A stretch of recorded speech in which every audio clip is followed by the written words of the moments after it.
All right. Hello, everybody. We are the Cringe crew. You're on the Cringe couch, and welcome to the Cringe cast. And this week we have our very special guest. It's Nintendrew from YouTube.com. Say hi, Nintendrew. Hi. How are you? Can you play like an audience screaming and like applauding underneath that? I already am. It's already been going. And don't forget your other host. We have Connor Japixie. That's me. You said my last name correctly. Yay. We have Grant Dufferin. Hello. Pleasure And to be here. me, Spencer Laterno, or Peacock Hands. Censor Well, that. that's your full name. Someone's gonna find your address. Someone's gonna find my address, come to my house, and kill me. And we are supposed to have Chatterbox on, but we think that he is in jail for committing a crime that he definitely committed. He's on jury duty, I think. We missed the most important guest, You did? Craig. Craig. Craig is here. Craig, our lovely recorder man, or woman, is here. Now, Excellent. Wow. now that we've gotten introductions out of the way, Nintendrew, give us a little plug about who you are, what you do, and why you're here. Hey guys. My name is Nintendrew on the internet. You can call me Drew. I am a YouTube man. I like to talk about current and retro video games, mostly of the Nintendo persuasion. But I cover pretty much everything. I collect everything from Atari to current, so that's my shtick. I do like to do sort of like retrospective lists on kind of weird corners of Nintendo history, but I also do, every once in a while, I'll do like a fun little DIY project. Like I had a full-size Nintendo Switch arcade cabinet dock. That was like a fun project. Or I saw that. Yeah. Cool. Or I made a N64 Mini in the style of the Super Nintendo and NES mini consoles. So You made it yourself? yeah, like a little replica N64 mini console. That's very cool. Does it have internal batteries? It's like it's a Raspberry Pi on the inside, so it's like a little retro machine. It was Raspberry Pi. Yeah. Yep. Don't mean That's to interrupt pretty- you. But, It's a Raspberry Pi. Oh, gotcha. Because my brother made one, but he actually used a Nintendo 64, and you would put the games in it. Gotcha. let's welcome back fourth host, Chatterbox. He got out of jail, and he's here. Yeah, absolutely. It was a very short sentence. How did Wow. jury duty go? I didn't go to it yet. It's on Friday. You just have to do. You have to He had accept. the preview. He had the pre-interview or whatever. Yeah. They do a physical. Oh yeah. Judge Judy pats you down, squeezes your breasts. Yep, that's what a physical is. They squeeze your breasts and they pat you down. The judge does it. The judge does it. So yeah, Now, Drew, I was saying this to the guys, but I think a lot of my questions are going to be based on running a successful YouTube. For the viewers at home, Drew has a YouTube channel that has 250,000 subscribers, and that's incredible, What? man. yeah. How did you do Quarter that? of a million?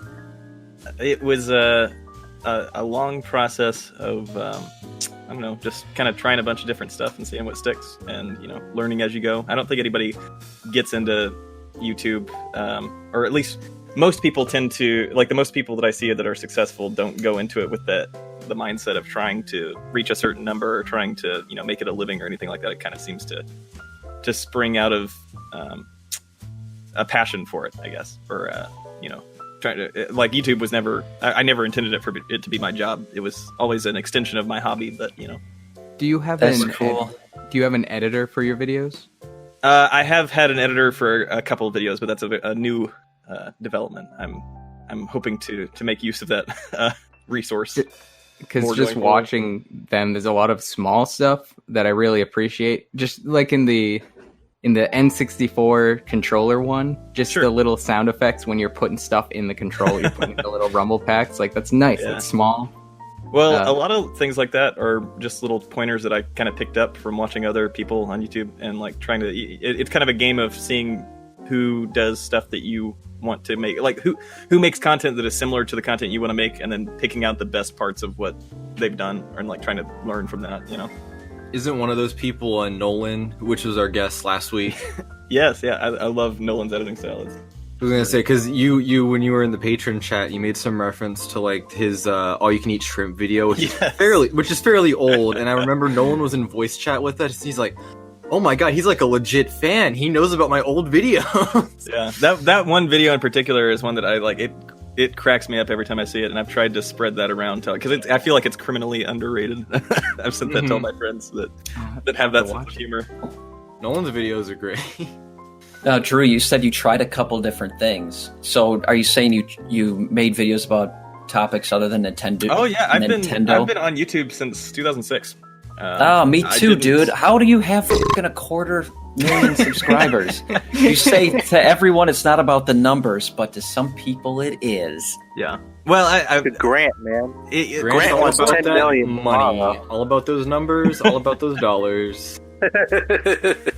Yeah, I started. I mean, I did a rebrand to retro game stuff in the end of 2016, I think. So it's a recent thing. Yeah, it was. I had about I want to say like 1,500 subscribers when I did the reboot. So wow, the channel that I have now, you could say, started at the end of 2016. But I had been uploading videos to YouTube for nearly a decade prior. So what happened? You did a couple Nintendo videos and they really picked off, and you're like, wow, I gotta just focus on that. Well, it was, I never intended to put myself out there in that way, I guess. The way that I started was, back in the day, in 2006, 2007 era, I was a little middle school age kid making YouTube poop videos, like the Zelda CDI games and like Hotel. Hell yeah, man. And then after a couple of years of that, I just kind of quit. And then, I was a little kid. I had other things to worry about, But then when I was in college, and the timeline's going to sound a little weird. I went to college earlier than most. There's no way for me to say that without trying to. It makes me sound like I'm trying to be pompous. I'm not. But I was 19 when I graduated, so college. So that's just my. What the fuck? Ooh, to give you my timeline. Really? I'm not trying to prop that up to say like I'm not. Hashtag humble brag. Anyway, but the point of it is when I was in college, which would be the age range 16 to 19, 15 to 19 rather. I was making Source Filmmaker videos with Team Fortress 2. Team Fortress 2 I was super big into, and I loved that community on YouTube. It was almost its own kind of bubble on YouTube, where these Team Fortress 2 machinima animations. It's spectacular, and it's still going. Mm-hmm. Wait, so how'd you go to college early? I went through a program that was it was just like a local education path where I essentially skipped the last 2 years of high school to go to college early and got dual credits that way. My friend Olivia is doing that right now, and Awesome. She's done it for the past year. She lives in Michigan. What's her address? She's doing. Oh yeah, let me dig her address out too. No, but like she wasn't. I don't think she's enjoying it too much, just because it's a little too much pressure, and she's like, it's hard to adjust. Was it hard to be taking college level courses at like 15? Yes and no. There was some difficulty, but there was a lot of positives that came along with it. Like I was thrilled to be 15 and out of the house. I was living on a college campus at a dorm at 15. That was a newfound freedom for sure. But I have like a semester of college credits under my belt already, even though it's my first semester right now, because I was taking like college credit classes through my high school. So I wasn't out of the house or on a campus, but I was earning credits, which was nice. Yeah. That was part of it for me too, is that my dad was he's a math teacher at a local community college.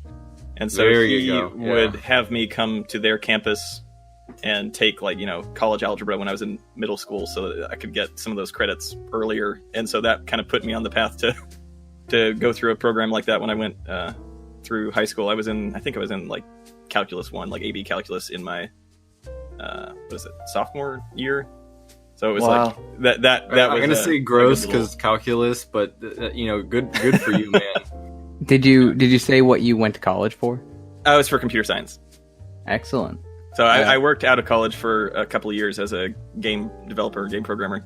Ooh, any notable games that you? Probably not. I don't know if there's any you'd recognize. I mean, I have my name on a couple Switch titles, but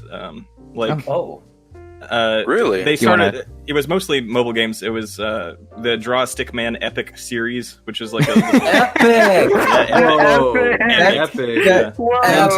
Nintendrew. Little known fact about Nintendrew, guys. He is the creator of Flappy Bird. Of Epic. Nintendo. Epic. The name of Bird. the name of that game sounds like a thing that Chatterbox would just type in for the 3GI Discord. Yeah. Draw Stickman Epic. So true. There's a little known mobile and Steam game called Battle Pillars, which was a lot of fun to work on. It's like a kind of a simple 2D RTS tug of war type game where you build caterpillars with different weapons segments and stuff. That was a fun one. Cute. That sounds epic too. Do you have a job other than YouTube right now? No. I was working for, like I said, a few years out of college as a game developer, and then I took another job in Nashville. I'm in kind of the greater Nashville area. I took a different programming job in Nashville where I worked on stuff for about a year and a half that I can't talk about because it was all NDA behind closed doors and never saw the light of day anyway.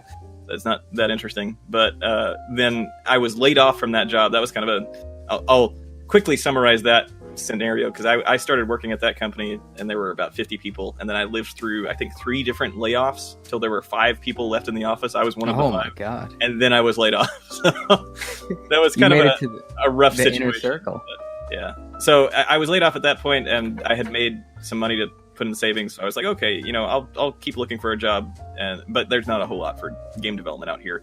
So I was just like searching for a job, and as I was doing that, I had more time to put into YouTube, and then the YouTube started to take off.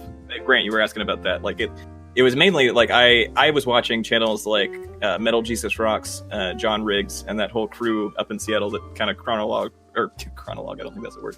Catalog their game collecting hobbies, and it kind of inspired me to take the first jump in as much as like I was showing people pictures of my game room at the time.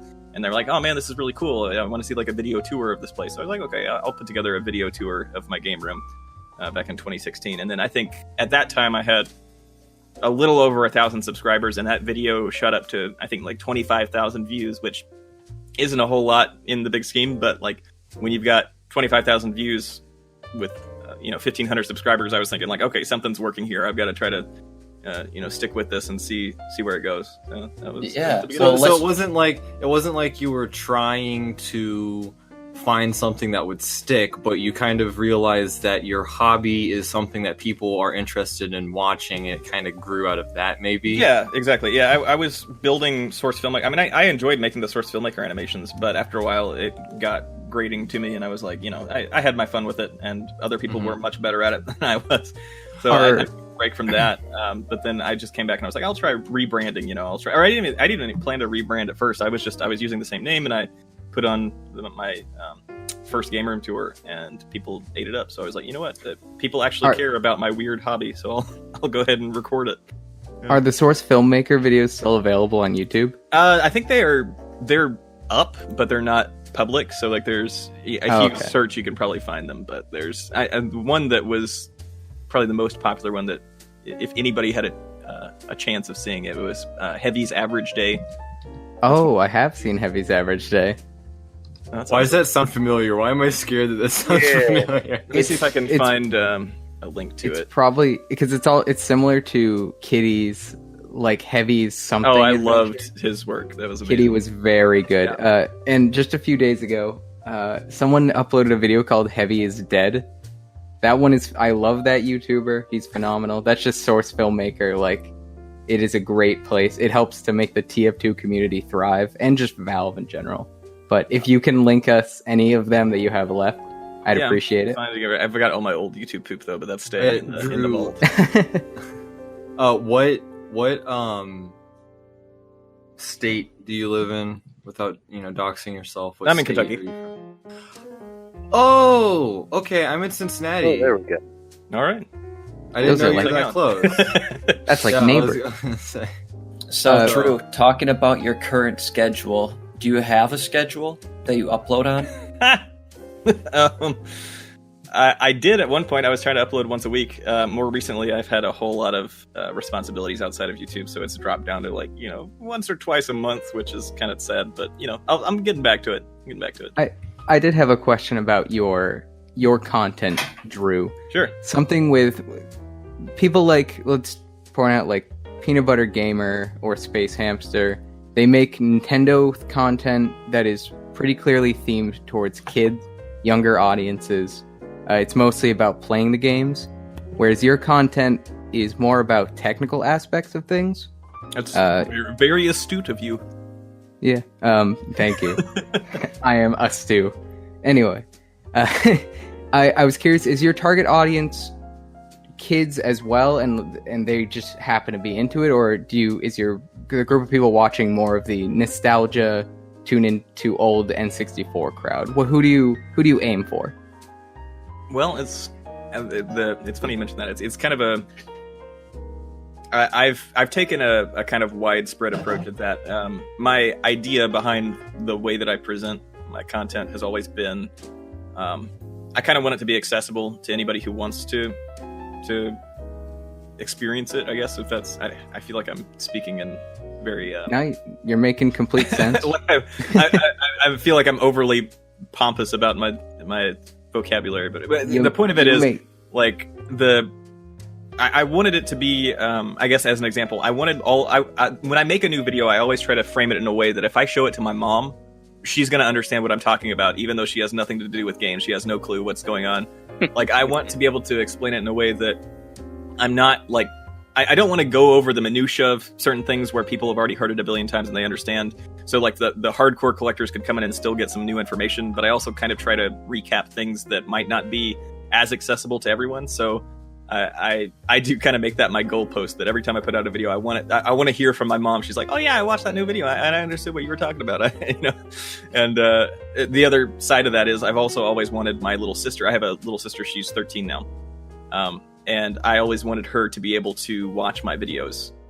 So I've always kind of made it as kind of a family-friendly place as well. But it isn't geared towards kids, It's more of like, I'm just kind of expressing my own thoughts, but in a way that is accessible to a wide range of people. And I hear from kids about my sister's age that will message me on YouTube and say like, hey, I've gotten into game collecting because of your channel. And that's always the most heartwarming part of it, I guess. Excellent. And as long as you like making it, it doesn't matter who's watching it. But yeah, I was just curious about that because you're definitely a little more unique than other channels of your caliber. You're definitely making a content that's for a different group of people than you expect. And I can always appreciate that. Well, part of it is that I didn't ever want to rely on comedy. I know a lot of people kind of stick with that as their shtick. They're trying to make it, there's a lot of people that think you have to be the funny guy to make it on YouTube. And I think in some ways using comedy as a crutch is like one of the biggest ways to have a downfall. If you're taking that from the outset, if you are not, I guess if comedy falls flat, it can really alienate a viewer. Yeah. Well, that's kind of our shtick. but you go in a different direction with it, right? So like if from what I've seen of the various projects of the esteemed judges in this panel, is that you guys tend to go the other direction with it, which it's kind of interesting to me because I don't talk a lot about my humor or my entertainment outside of YouTube. Like, people know me as the Nintendo guy, but I don't really talk about my life outside of it. And my favorite entertainment, or I guess comedy in particular, has always been that sort of surreal, awkward humor, the likes of Tim and Eric, and that kind of kitschy camp type business. So you're Tim and Eric guy.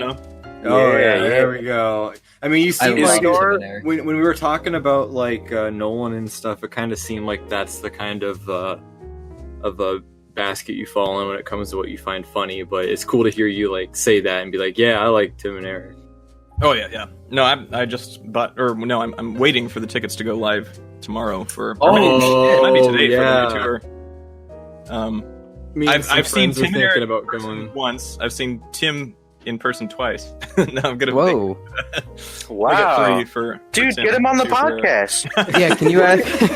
Can you ask him for us? It's not like I We didn't would. hang out with him. I went to a tour. You know. You didn't hang out with Tim and Eric? Bring a big sign that says, "Please come on Cringecast." Drew, We will I'm PayPal you curious. $6. Oh wow, $6, dude. Yeah, we don't have $6. No, but when I asked you to be on the podcast, I thought for sure you'd say no, but you said yes. Was it an opportunity to talk about like behind the scenes, or like when you watched the Cringecast episode I sent you? I thought that was going to scare you away, but I'm just amazed that we're talking to you right now. Is I guess what I'm trying to say. Well, I'm Pretty If I- epic, man. Don't sweat it, man. If I can add, like, for the viewers who don't know, the only, like, Nintendrew, the interactions we've had with him is the boy zone, also known as the Patreon chat of 3GI. They would talk about, on Fridays, Judy. we would post a bunch, post a bunch of Judy Hops, because Grant loves Judy Hops. Judy Hopps inflation, Judy And feet Hopps. stuff, stuff like that. And then someone added Nintendrew. And That was Chatterbox. That was Chatterbox. yeah, and he was like, at the time, Nintendrew was like this mystical, like, YouTube man. Like, don't mess with Nintendrew. And Grant's like, don't mess with him. He's Yeah, I told you important guys, guy. stop fucking adding him, and you guys keep And adding fucking him. Nintendrew, he just responds like, nice. So we My greatly favorite. appreciate how willing you are to accept our garbage. Yeah, My what? favorite thing was please make Judy Hop real. And it shows you typing. What do you think about that when those guys keep adding you? Well, I just, my whole impression of the whole story arc, I guess, is just like I had seen some. I honestly don't know where I was introduced to you guys in the first place, but I saw something about. I think it must have been something about Shrek Retold while it was still in development, I guess you'd say. And Yeah, as I was first looking heard into about it that, when Ratboy tweeted. oh, maybe that's what it was. Ratboy Genius, is that what you're talking about? Yeah. Yeah, I mean, I've followed him for years, so that may have very well been it. But I was like, I'd seen something about. I think that's probably what it was. I follow a lot of the people who ended up contributing to it. Like I followed David Liebehart, and Ratboy, and I think maybe Yukino Joe or somebody else. There was a good group of people that had contributed that I followed on Twitter, so that must have been it. But I saw that this was coming together. And then that led me to look into Shrekfest and see that Shrekfest was a thing. And I was just at surface level. I think I had the same reaction a lot of people do, where I was just thinking like, holy crap, this thing exists. That's amazing. So I looked into it there and I saw, I think I ended up, I wanted to go to Shrekfest, I think 2 years ago is when I first saw it maybe. But I couldn't get anybody to go with me. And I was like, this is the kind of experience I want to have. I want to have some backup. I want to go with somebody that I know. Drew, did you drive up by yourself to Shrekfest? I drove up with my friend Matt, but yes, we did Oh, drive okay. up from southern Kentucky to Madison, Wisconsin, to the swamp. Wow. So wait, like, To the is swamp. it how? What's your Mileage? What's your distance from Cincinnati? So I can put this into the frame of mind. I mean, myself. I'm closer to Nashville, so it's probably a good okay. 2.5 hours to Cincinnati, I'd say. Gotcha. Because I took a mega bus to Chicago, and then I took a train to. Oh my. So it was like it wasn't that bad because I wasn't doing any of the driving. But I could, that long of a pilgrimage for Shrekfest, pretty epic of you, sir. So Nintendo, you're a collector. You Yep. pride yourself on your big old collection of video games and video game paraphernalia. So I want to bring up. I don't know if I would classify it that way because I don't think there are a lot of people on YouTube who have physically larger collections than I do. But relatively speaking, my collection's pretty small compared to like most YouTube collectors. But Okay, I like to present it in such a way that's visually interesting, and I also just kind of collect the things that I think are interesting. So I don't tend to go for a lot of complete collections. I did go for a complete Nintendo 64 collection, so I do have that because the 64 meant a lot to me. All right. So your self-proclaimed minuscule collection. What's some of the best pieces of it? Some of the most eye-catching. I heard you made a video about it. and I apologize I haven't watched the Oh, yeah, video yeah. on it. But what are some of the ones you'd go and then collectors would go, oh my god, Nintendrew has that? Well, yeah, it's not something where like I've always collected on a budget, so it's not. I don't tend to go out. I'm not saving up for a ridiculous amount of time to get like a Nintendo World Championships card or something like that. But Do you have that? no, I don't. They're really expensive. How much are they? I want to say like the gray carts are sitting around. It's over 10,000 now, I think, at this point. But Wow. as far as like the rarest items in my collection, I have I have the complete 64 and the complete Virtual Boy library. So the rarest titles in each of those would be Clay Fighter Sculptor's Cut. That's on the market. It's Oh, worth you about got that? $400. Yeah, Ooh. and then Jack Bros on Virtual Boy, also right around $400 right now, market value. That's Wait, very what? nice. Did you say Clay Fighters? Yeah, Clay Fighter Sculptor's Cut on 64 is the. It was a at Blockbusters exclusive. I probably have that. Hold on, I'll be right back. Go get a picture. I want to know if he has it. There was Clay Fighter 63 and a third was the main launch, and that's worth about $10-$12. But That's probably what they he made has, a re-release for but he's already Blockbuster gone. only. Yeah, Probably Grant has, laughed. he's He, already he was excited. he wants that $400. Yeah. He's My got it. God. But it because you have the way to get that is to rent it from Blockbusters and not return it. Yeah. Or like buy it during their liquidations at Yeah. the end of their life. Dude, I hear him fumbling back there. You hear that? he's slapping all the Shrek merchandise aside. But that's So I did want to bring up. We mentioned this slightly before the podcast, and then we said, "All right, let's Yes. hold it off." Someone in the Shrek 2 Discord, Shrek 2 Retold, was talking about that you claim to have a complete Game Boy Advance video collection, and that is apparently absolutely correct. There is a 2-in-1 cartridge with Shrek and Shrek 2, and they were calling you out as saying that wasn't in your video, and your collection isn't really complete. I don't I'm here to have say it. they are incorrect. Oh, Grant, You don't- it's not $400. you don't- you don't Thank you, have Graham. it as in you don't have that game or Clay Fighters. I have Clay Fighters, and it has a big Blockbuster sticker on it, so that I thought that might have been it, but it's not the sculptor's cut or whatever. It's It doesn't say that. 63 and a third. Yeah.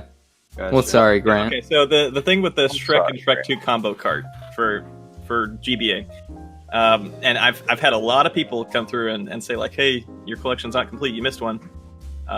As far as I can tell, and I'm welcoming if anybody can prove me wrong about this, but my best conclusion after researching and studying the Game Boy Advance video line is that the Shrek and Shrek 2 combo pack was sold in stores, but it included 2 separate cartridges for both Shrek and Shrek 2 in one box. That And my makes collection was just loose cartridges, so that it was not a separate release in that sense. So. I was having trouble believing that a Game Boy cart could hold both Shrek movies, considering Well, I had there's like one that there's actually 2 that they used a larger capacity memory thing. I talked about that a bit in my video on the series, is that they had a proprietary memory solution, which was kind of weird and innovative for the time, but they were able to hold Shrek and Shark Tale on a single cart. They do have one of those. wow. I can't believe that they forced Shrek to be in a cart next to Shark Tale. So hold on. I don't understand what you mean by just the loose cartridges. You're saying that you just collected I'm those. saying I have both the Shrek and Shrek 2 cartridges, like the individual. and that's the and combo that's what it pack was. included both of those. Okay. Okay. So you technically okay. That makes sense. I'm So following all you haters out there, Nintendrew's Game Boy video collection is perfect, much Just like the way him. it is. Oh. But yeah, that's a very cool collection. It's definitely more impressive than anything we've got, probably. I mean, Grant has Clay Fighters 63 and 3/4. I don't know if you can beat that, but Yeah, it'll be tough. why don't we? How about what's some of your favorite games, Nintendrew? And I know that's a really hard question, so if you can't answer it, yeah. No, I think, if you were to just say, like, my favorite game is across all platforms, all generations, all genres, a lot of my favorite games come from the PC space, because I grew up with PC as my primary platform, and then I kind of branched out to Nintendo. Putt Putt, Lego Island Adventure, those classics. Absolutely, yeah. Hell yeah, man, me too. I grew up with all the Humongous Entertainment games for sure. But like for the games that stuck with me, the game I spent the longest time on was Team Fortress 2. Like I played the crap out of that game. But I guess I'll quickly run through PC titles because people know me for that console stuff. But, if I can interrupt, what's your TF2 main? I always played as Spy because I liked to lose and have fun. But I would usually go between Spy, Scout, and Demo Man. Yeah. 3. All right, then please continue. But all the Valve titles I've loved, like, Half-Life, Portal, Left 4 Dead, that whole group is a ton of fun. But moving on to the Nintendo stuff, which people know me for. I think that I have a disproportionate amount of appreciation for the Wii. I think a lot of people kind of slam the Wii as like a, gimmicky mess. But I think there were some really solid titles there that stand the test of time. My favorite game of all time Mario Galaxy is... right? Yeah, Mario Galaxy is amazing. But my favorite game of all time, I used to say, was Mario Galaxy. More recently, as I've been kind of looking back on them and re-experiencing them, I think my favorite game of all time is Super Paper Mario on the Wii. Nintendrew, no. I'm gonna slap you. No, I'm gonna slap you so hard because that's literally my favorite game too. That was like the first RPG. I was waiting and I was gonna say if you say Super Paper Mario, I'm gonna flip my shit because that was not like an RPG. That was like my first like full video game that I played as a kid. That's awesome. Like I had Mario Galaxy later on, but I had Super Paper Mario, and that concept just like it's one of my favorite games, and I've wanted to revisit it so hard for so long. And I'm like, and it's super like esoteric. Like not a lot of people are familiar with it. I guess it seems like. Well, it lives in a really weird space. So like, and I'll quickly, as an aside, I'll say this probably sums it up in that I think Super Mario Galaxy was, if not the first game I pre-ordered, one of the first games I pre-ordered, and I was very, I was waiting for it, reading the information for it, waiting for it to come out. And then Super Paper Mario was probably the first game that made me cry. And that's there you something I go. will freely admit out here.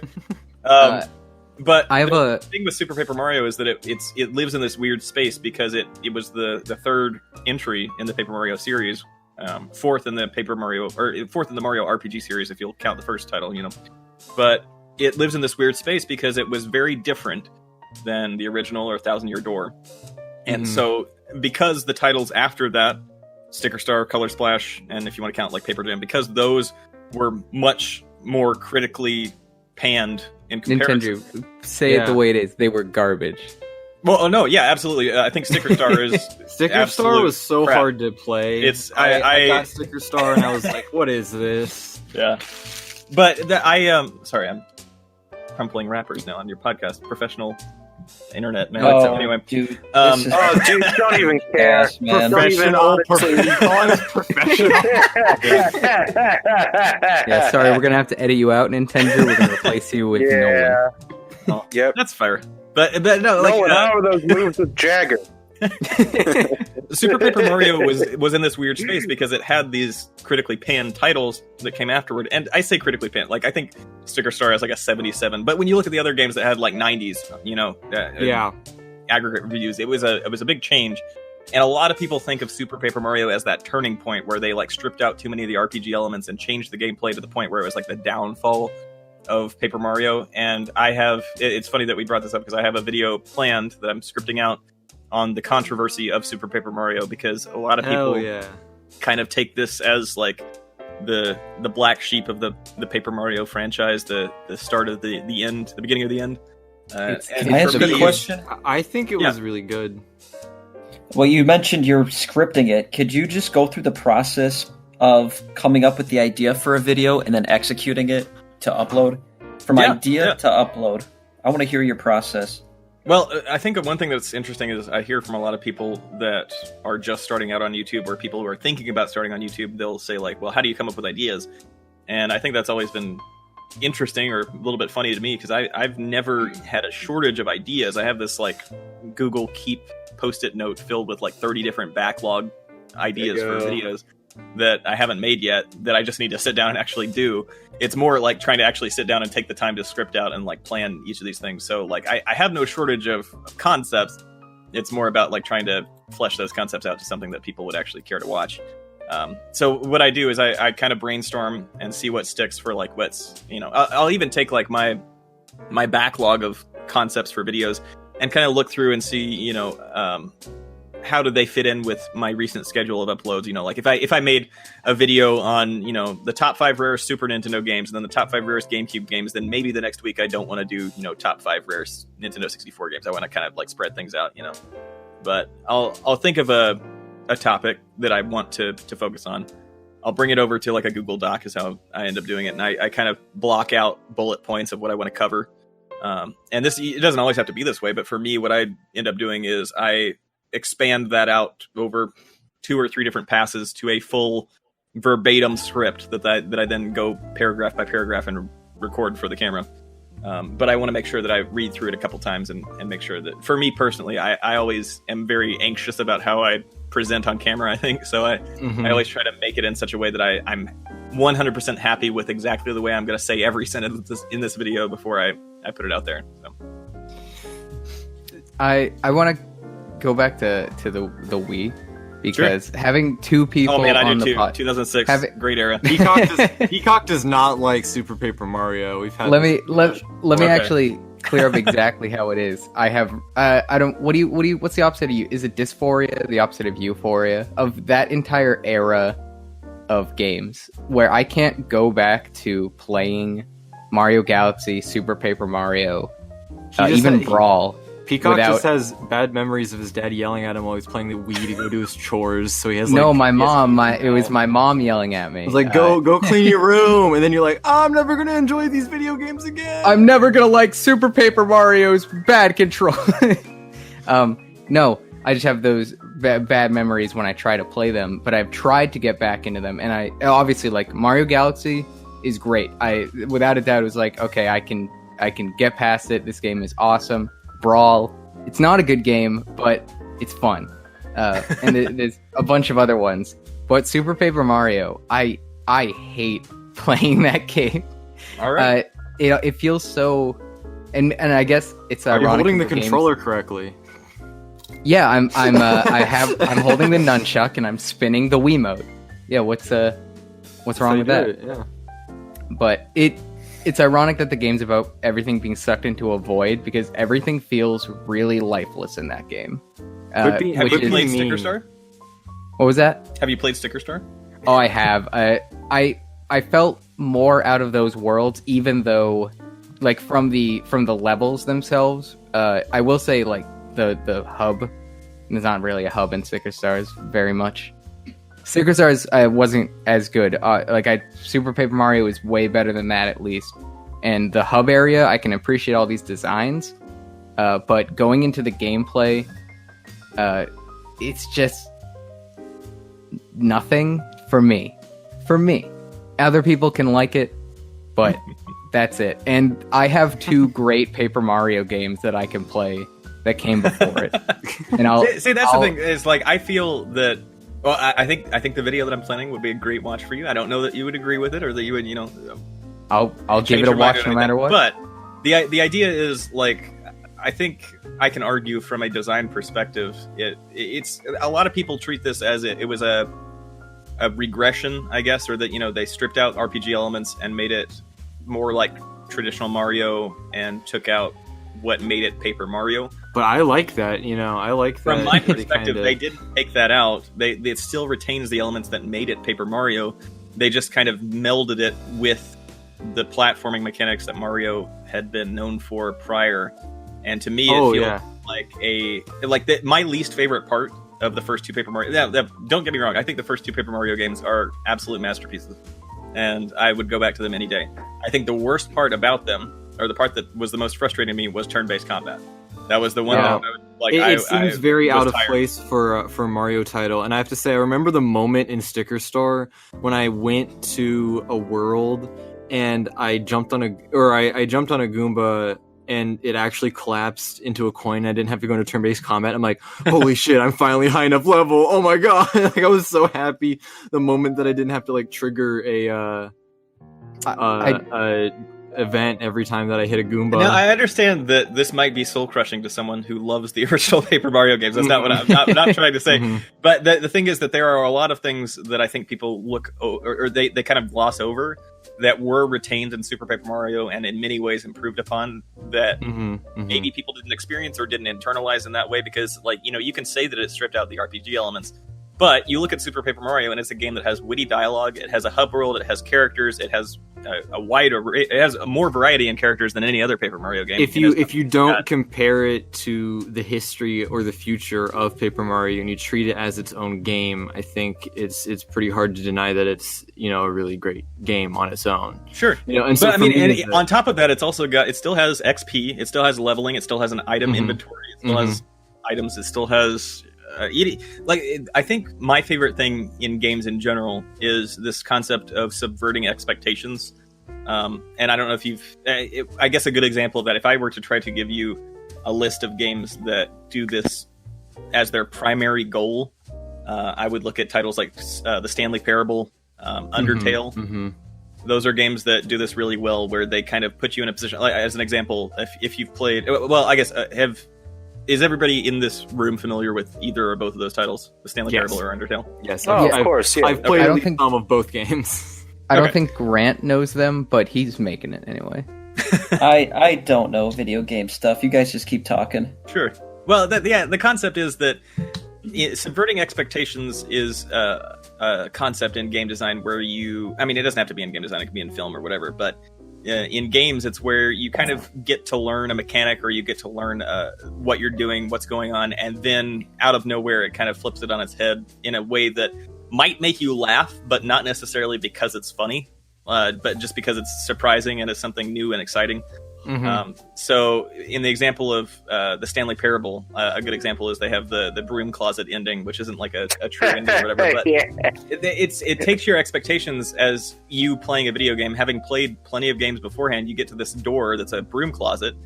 And for those who don't know, the Stanley Parable, the premise is that you're playing as Stanley, and then there's a narrator who's narrating everything you do. So if you go into this broom closet, which in any other, if in any AAA title that would come out in modern day, you go into a broom closet, it wouldn't do anything. You just, it's just decoration. But you walk in there and wait for like 30 seconds, and then the narrator's like, Stanley just stood in the closet doing nothing, wasting time. What is he? There's truly nothing to find in the closet. What is he? It's just this moment where you're like, oh wow, they actually thought of that. They actually, they put something in for there. Or just like the baby game, where you can actually click the button for 4 hours or whatever it is, and then it triggers an ending. Yeah, there's a lot of things where, there's things that we come to expect as players as like limitations of video games. So like, like an invisible wall, you just kind of get used to that. You're like, that's not weird. That's where I'm meant to be. But, subverting expectations might be like, oh, there's a way to get through this invisible wall, and it's actually something that the characters reference, or in Undertale, a good example is very early on, there's a dish full of candies. And you can take a candy from the dish, and it says you took a candy from the dish. And there's a sign next to it that says, please take one. You take a second one, and it's just like you took a candy from the dish. So it seems that you can do it infinitely. And you would expect that from any other game. But then after you take like the third one, it's like you took a third candy. You feel disgusting. You took a fourth candy, you monster. Then you take a fifth candy, and the dish falls over, and it's ruined. Yeah. You can't take any more, and nobody else can either. Like this thought of like, it's taking a trope and kind of flipping it on its head. Excuse me. So Super Paper Mario is great at that, in as much as like pretty much every single chapter of that game changes the genre of the game. Like there's an entire level that's a space shooter. Like you. Oh yeah. Space, and now you're shooting things with the little like octopus alien. There's one chapter where you are basically an indentured servant to Mimi in this ancient ancient mansion, where you have to sit on this hamster wheel and generate electricity to earn your release. But then like there's other stuff like you don't actually have to sit there. The developers intended for you to kind of break the fourth wall, get bored, get bored and find the way to leave. And then you find a second like higher tier, like an executive hamster wheel where you can earn more money. And then there's just all these different little things that you wouldn't expect. Even just the beginning of that chapter, the reason that you're stuck in this mansion is because there's a vase on top of a Mario question mark block. And you go into this room, there's nothing to do except there's this question mark block and a vase on top of it. So you hit it, obviously that's the only thing to do. The vase falls, and then Mimi pops out and looks like, "What are you doing? You destroyed my antique vase. Now you have to work for me forever." You know, it's just the like you wouldn't expect that from any other game. And I just want to I just want to say, hearing you say that your favorite game is Super Paper Mario for the Wii is like so validating for me as someone who's like, so my favorite game is Super Paper Mario because it was one of my first video games, but my favorite movie is Fantastic Mr. Fox. And so like you're validating Super Paper Mario for me, and then there's some other YouTuber, I think Karsten Runquest, who his favorite movie is Fantastic Mr. Fox, and he's done like a video essay on it. I'm like, I feel so validated in this weird opinion that none of my friends agree with now. So it's very validating to hear someone who's like a video game YouTuber say, I really like Super Paper Mario. I'm like, hell yeah! And there are things in Super Paper Mario that are unarguably great. Like I will say, I would have loved the game 1,000 times more if Luigi was playable sooner. But like being able to play as being as Mario, Luigi, Peach, or Bowser at any it takes a while to get some of them, but you can still. God, Luigi's like the you can swap chapter, mid right? combat. That's the fun part.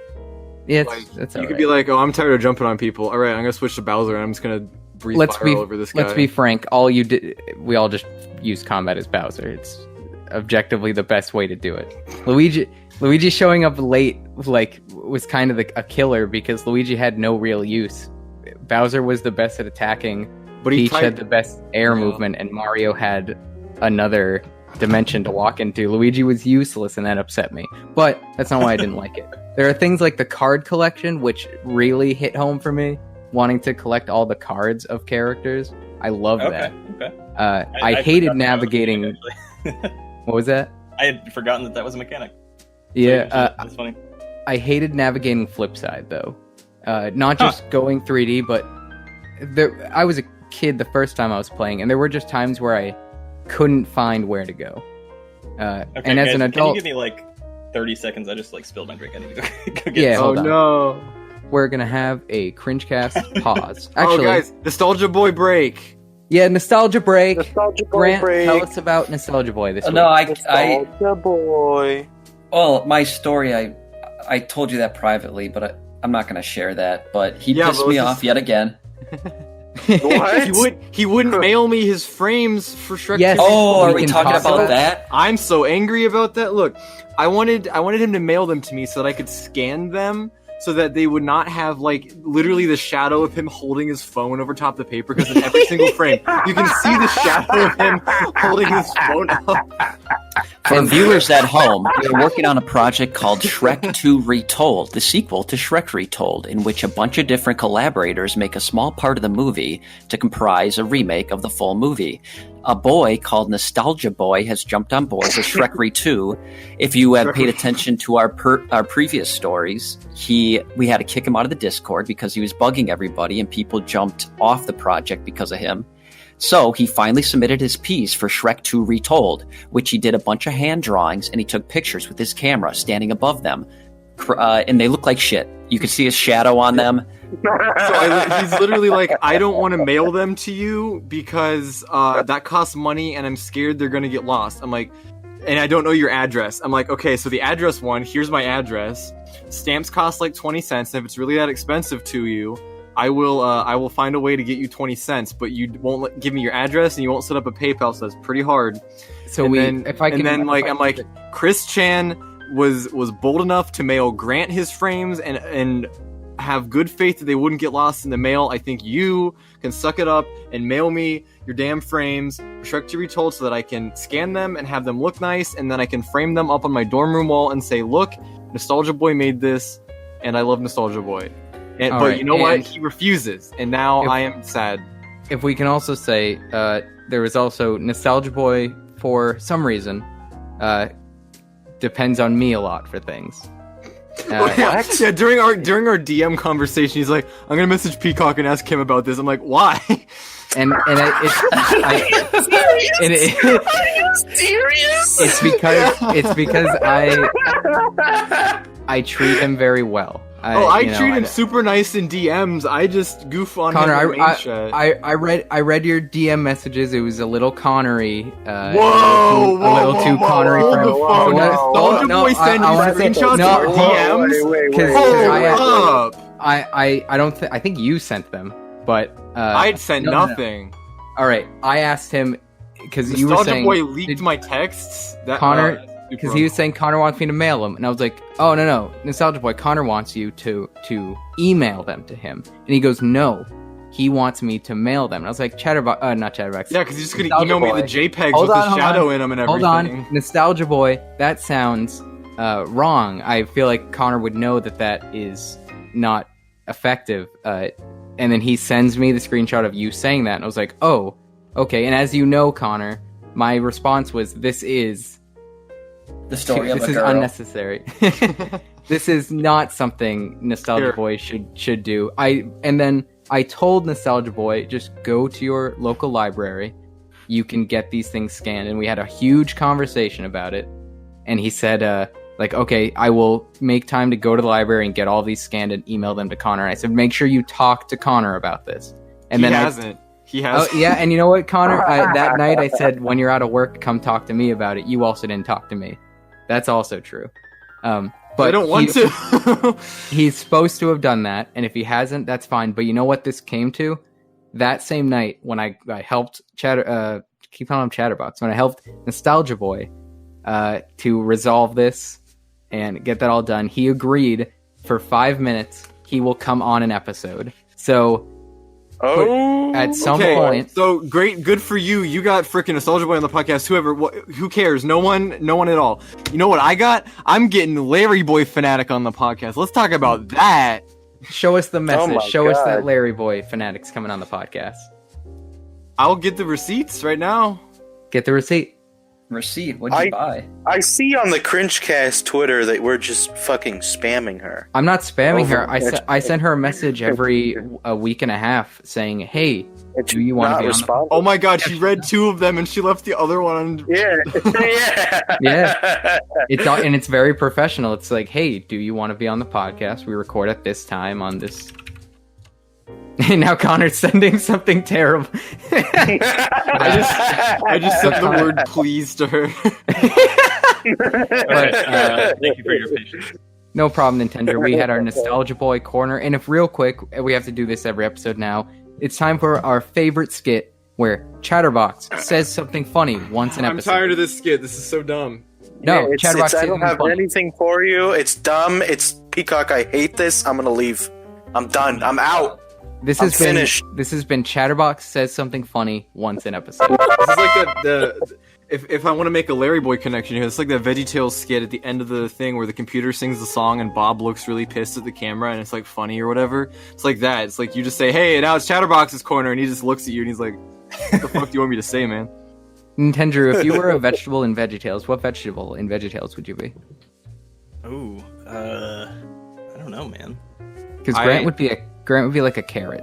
Oh, I'm a I was cabbage. gonna I say did my carrot. VeggieTales parody videos that you can find on my second YouTube channel, Grom Donkulon, and on there is my VeggieTales parody, and at the end of the video is my Veggie Sona, and I'm a head of lettuce. I'd probably be a gourd Is that a of real some sort. Like a one of those tall gourds or like a wide green gourd. I think I'd be like a wide orange gourd. Ooh, like a pumpkin. Yeah, let's call it a pumpkin. All right. I'd want to be like a orange. It's a fruit, you idiot.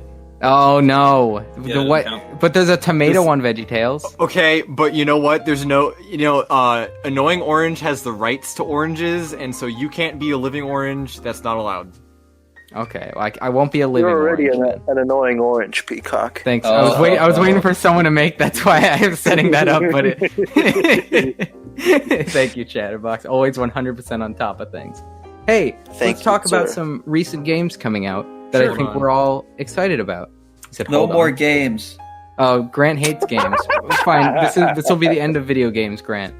Link Tell you Awakening. about, We my We have mishap with my Nintendrew on the drink. podcast. We're gonna talk about video games, Grant. Nintendrew I had created. this. I had like a I had this Root 44, like a 44-ounce drink that I had at my desk, and I guess I just like Hulk-handed it or something because it was made of styrofoam and it just cracked down the middle. So I literally doused my entire desk and both of my switches Oh my in god! soda. So that's why I Oh. went to go. Oh, you don't need to No. flex on us like that. You don't Are need to they flex on okay? us like No, that. no, I my two literally- switches. I literally bought a Switch like 3 days ago to hack, and so that's why I had a second Switch on my desk right now. But like, I Oh my saw God. that. It I was saw a- that you tweet. mentioned Get something like didn't that it? on It's Twitter. like, haha, get hacked, idiot. I might bother you about how you did that, but either way, there are some games that came out, are coming out, or have had some Really? recent changes that I just want to talk about. Yeah.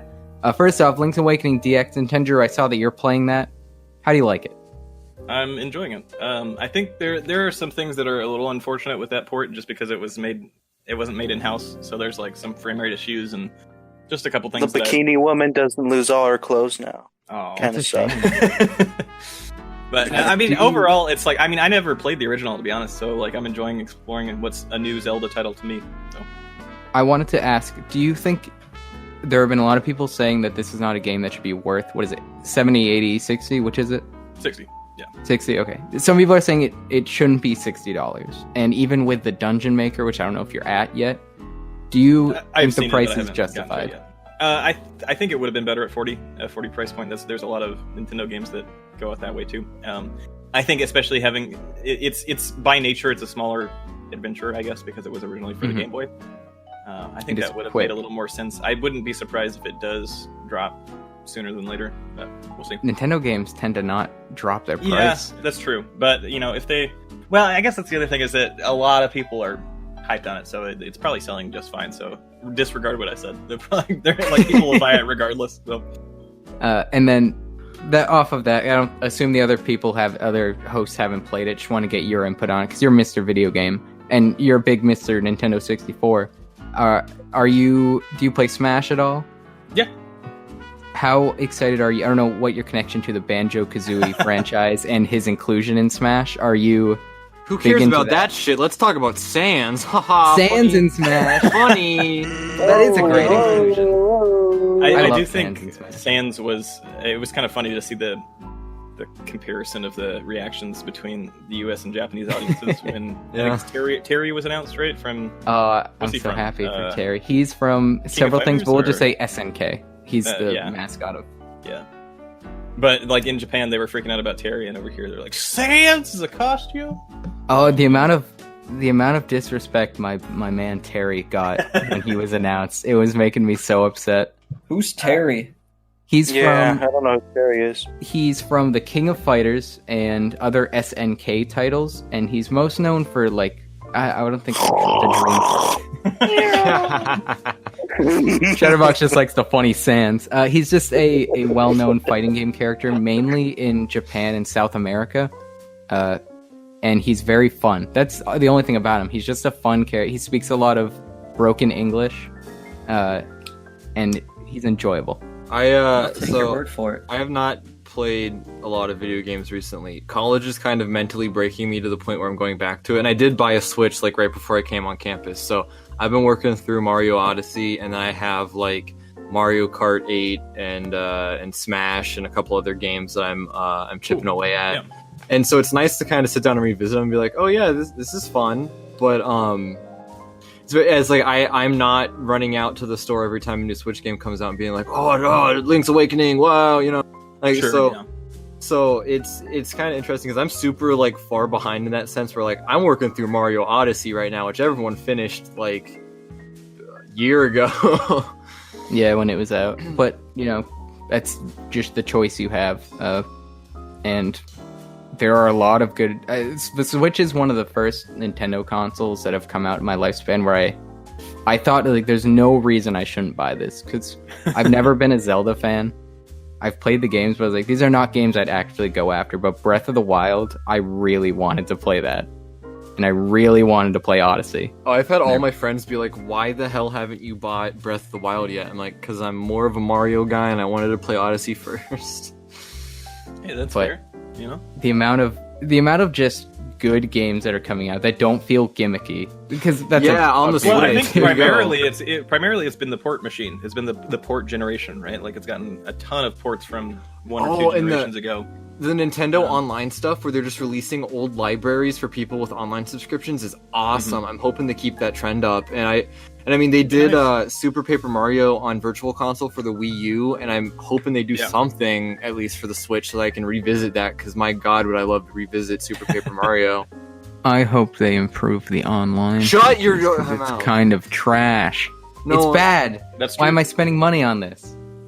It's only $12. It's $20 is what I spent for a year. Oh, it was $12 when I got it at Best Buy with Mario Maker 2.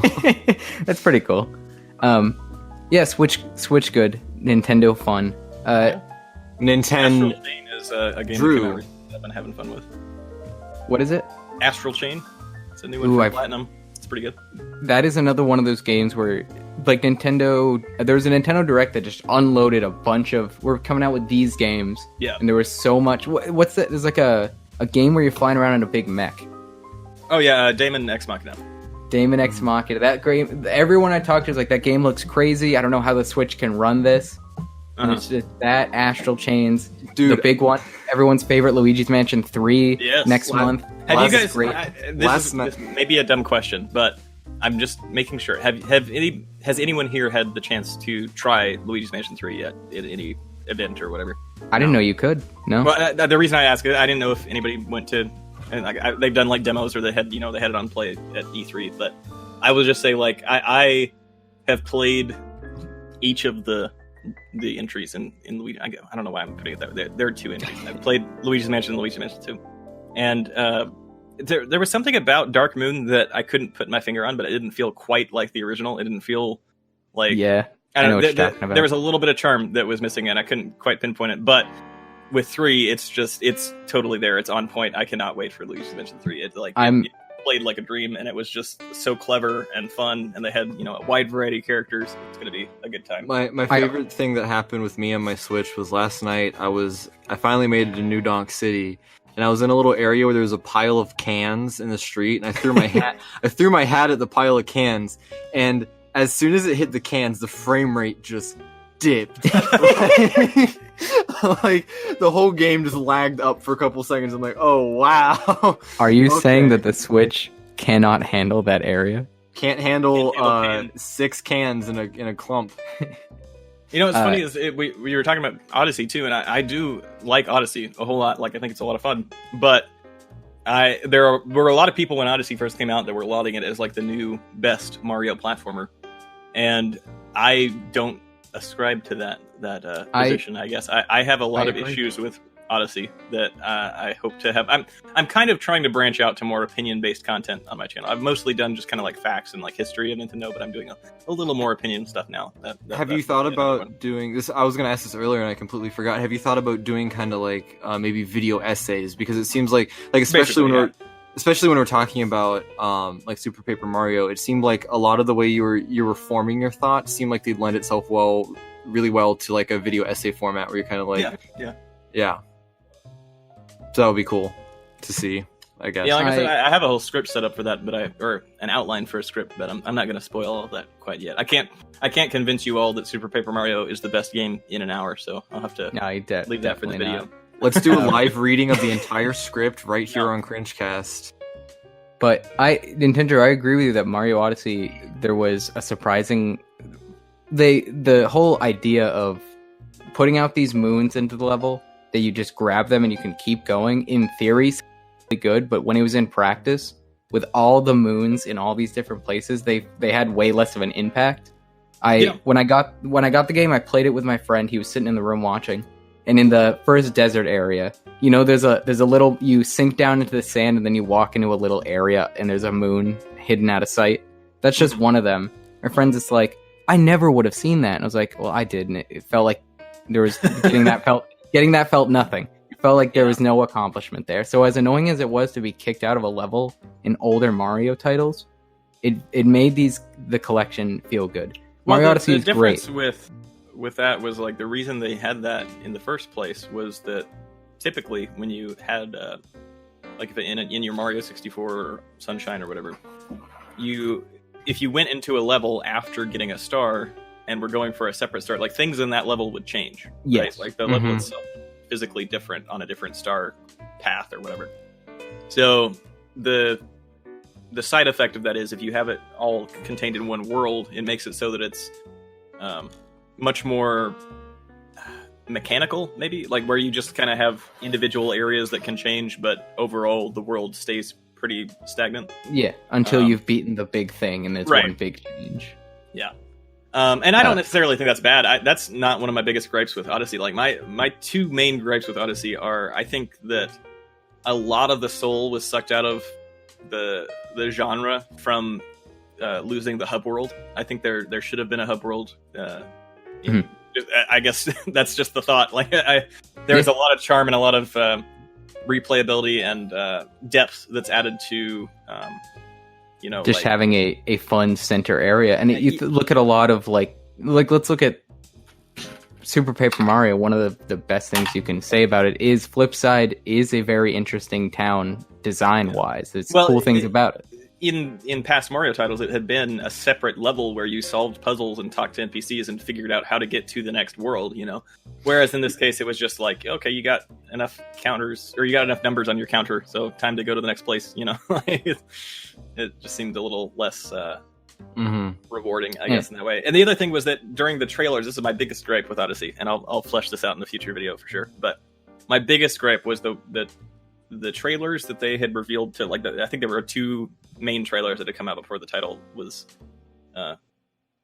before it launched, and the way they were showing these games off, or this game off, sorry, the way they were showing it off was like the main mechanic was using Cappy to possess characters in the level, right, to solve puzzles. And my impression from seeing those trailers, like, I was super hyped for Odyssey, because my impression was they're building it was almost like how Breath of the Wild was this sandbox version of Zelda where you could kind of do whatever you want and like combine physics objects to solve puzzles in interesting ways. I was expecting that for Mario with Odyssey, where, in my mind, my first thought when I saw New Donk City was, oh man, the first thing I want to do is I want to go there and like possess like a rat that's running through the streets, and then go into like a sewer grate and see like a secret sewer level in there, like stuff like that, where it wasn't at all explored in the final product. In the final product, the possession with Cappy it is very limited. Yeah, it's literally just like it's little scripted segments where you go, like, I mean, yeah, you could like get into a Goomba and like walk at an inch per hour over to the other side of the level, but like there's not anything my impression from seeing those trailers were like, if I wanted to possess a guy in New Donk City, like a human, and just play through the whole level as a human, that I could do that, but that wasn't the case in the final. There is a reason. Is Mario not a human? Well, yes, that's up for debate. In Mario Odyssey. Can I just say that the people in New Donk City look shitty?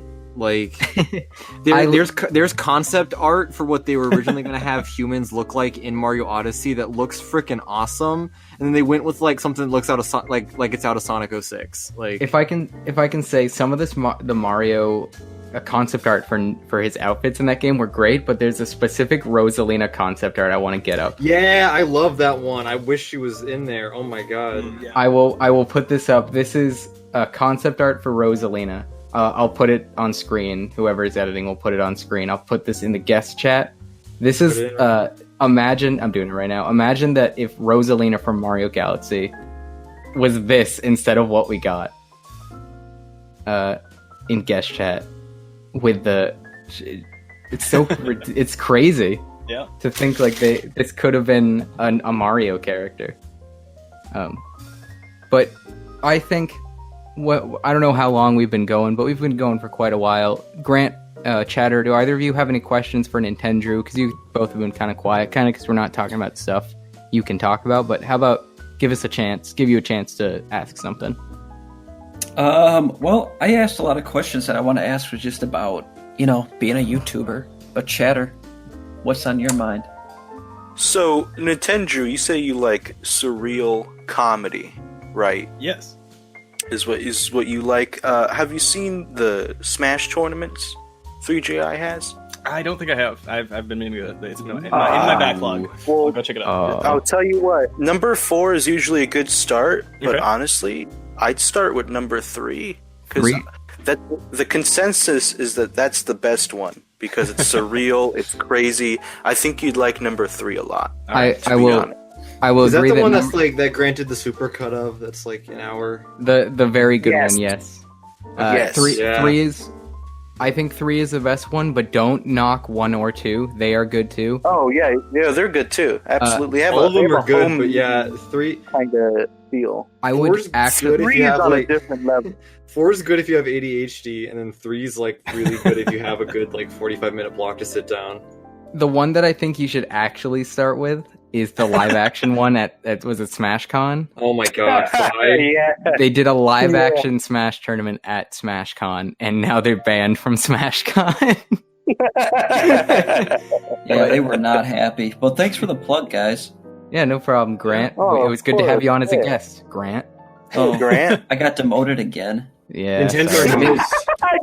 And Nintendo's just so likable. Look at this. guy. Nintendrew, do you want to be a host of Cringe Nintendo. I filled the position. Excellent. It's great. Now we have Becca, right. Nintendrew, Nolan, Grant, Chatter, Connor. That's how Grant got on Nintendrew. Grant was just begged his way on to be a host. Yeah, and Got we're not on going to his say team. no to Grant. He We're was not gonna say no to groveling him. at our feet, man. We were like, bro, we're bigger than Mega 64. What are you doing? What are you doing? Think you can kiss our toes and we'll let you be a host? Well, you're right, and then we did. Thank you for the opportunity. And thank Oh, you you for know being who a I wanted wonderful to bring host, up? Grant.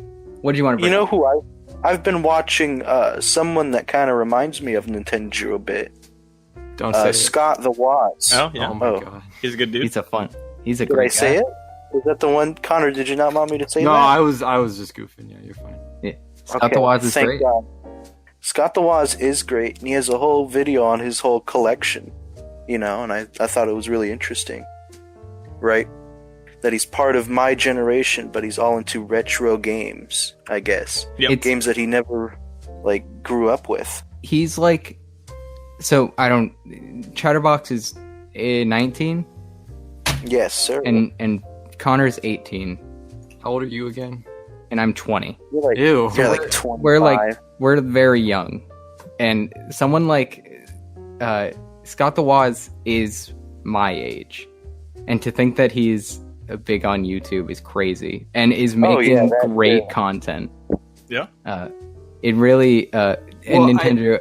I think if you don't, I just want to say I think it's mostly impressive that he isn't one of those people who join. I mean, I think Hank Green had a quote that was very popular, or still is very popular, where he said, "The way to become popular on YouTube is to start in 2006." So it's very impressive that he's that he's someone our age who kind of built an audience for himself. And yeah, it's kind of through the JonTron memes, but I mean, he did. He kind just of makes- yeah. he just makes fantastic content. But if we can say, Grant and Nintendo here are from 2006, and they are here on YouTube still. So And they're on the shitty podcast, yeah. so that tells you how gonna- far they went. well, we're not from 2006, so No, I'm saying that their journey led them here Where are they now? right now on Cringe. We're gonna get angry video game nerd guy on next. I would love having the old man who played the Angry Video. Oh, that Nintendo! Don't spoil that. Nintendo watched the third Smash I'm tournament. sorry. Oh, huge spoiler. Big spoiler. Dude, Big uncool, spoiler. unepic. Oh, delete 3GI. Get rid of it. It's too late. Okay, It's sorry. done. Nintendo, it's been wonderful having you on. If you want to Hell plug your channel, Twitter channel. Sure. Follow me on the internet if you want to do that. Excellent. Excellent. All right. Make We'll sure you send check. some Judy Hop. Yes. Porn. Please send that to him on Please. Twitter publicly, very publicly. Tweet at Very him. publicly. Pictures- inflation or Judy Hop's feet. One or two cropped images of Judy Hop's feet. We will be sending you a Super complimentary foot basket of Judy Hop's feet pics. It's a way of apologizing that you had to be on this podcast. But make sure you check out the Cringecast on Twitter at First Cringecast. Check out our YouTube channel, which you already have quick access to because it's right there at the bottom left. Unless Thank you're you. listening to this on SoundCloud. If we ever upload to SoundCloud. Or If we do. LimeWire. You 'cause, gotta pay for that. Fuck Oh, that. Nintendrew's right. We gotta That's start fine. uploading the LimeWire. Yes, thank you, Nintendrew. LimeWire. LimeWire, get the it- Pirate Bay. Email us Hell at our yeah. AOL account. We gotta Hell we gotta bother Nintendo to set up a podcast app on the Switch, and then we gotta be the first one on there. Check out the hosts on Twitter. We got Chatterbox, Connor, Grant Dufferin, 3GI on Twitter, and me, my- Peacock Hands. Get us up. Oh, what, Connor? What's your I ad? was say my Twitter ad is Connor Japixie. I'm fighting really hard to get at Japixie. Me and my cousin both are, but it's not happening. Oh no, I don't have at Nintendo. I have to have an underscore at the end of mine, and that's. I saw that, yeah. That's a shame. Who has it? Got it? Are you even the real Nintendo? Stolen. Oh my god, he's a fake Nintendrew. The real I know, Nintendo would not have gotten Sonic at the beginning of this podcast. He would have gone. He would have You fought got for that. Mario. We got a clone. We got a clone, man. We got a imposter. This is the Guigi Nintendo. If you go to Nintendrew underscore at Nintendrew underscore on Twitter, it says his bio says professional Nintendrew impersonator. Yeah, impersonator.